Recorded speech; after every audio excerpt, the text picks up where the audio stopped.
Dans les réseaux, on y trouve un mélange de data, de voix et de trafic vidéo. Chaque type de trafic a des propriétés différentes. La data n'est pas du trafic en temps réel, c'est-à-dire que les données peuvent arriver en retard ou même ne pas arriver forcément dans le bon ordre, que ce n'est pas très grave pour ce type de données. Par exemple, les applications ou le courrier électronique ne sont pas sensibles au délai, contrairement aux applis qui utilisent les bases de données qui, elles, sont très sensibles au délai car les utilisateurs attendent des réponses. La voix est un trafic en temps réel qui doit avoir une bande passante constante car elle a des limites à ne pas dépasser pour recevoir les paquets. Et la vidéo comprend plusieurs sous-types de trafic. On a la vidéo passive comme du streaming, il y a de la vidéo interactive qui est du flux en temps réel et on a aussi de la visioconférence. L'ensemble de ces types de trafic ont des exigences qui peuvent varier sur la bande passante, le délai et la tolérance à la perte de paquets. La visio comporte les mêmes exigences de retard, de gigs et de délai que le trafic voix.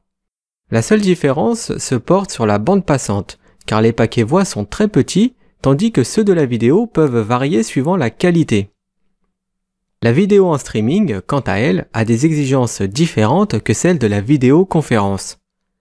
Par exemple, un employé qui regarde une vidéo d'e-learning en streaming ne sera pas sensible au retard ou à la perte de paquets qu'une vidéoconférence en direct. Car en streaming, ou même n'importe quelle vidéo qu'on regarde sur Internet, il y a un buffer, c'est-à-dire un style de mémoire tampon qui s'exécute pour compenser les retards de transmission qui pourraient se produire. Le terme QoS, qu'on peut traduire en français par qualité de service, désigne la capacité à fournir un service conforme à certains critères d'exigence au niveau du temps de réponse et de la bande passante.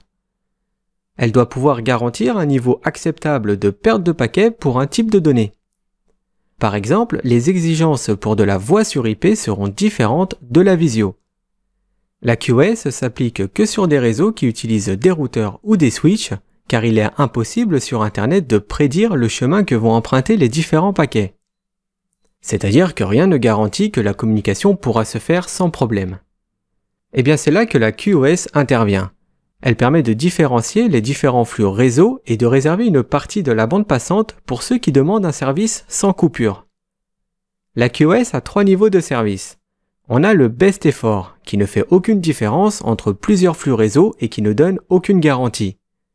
On a le soft QoS, qui permet de définir des niveaux de priorité aux différents flux réseau, mais tout comme le best effort, il n'y a aucune garantie.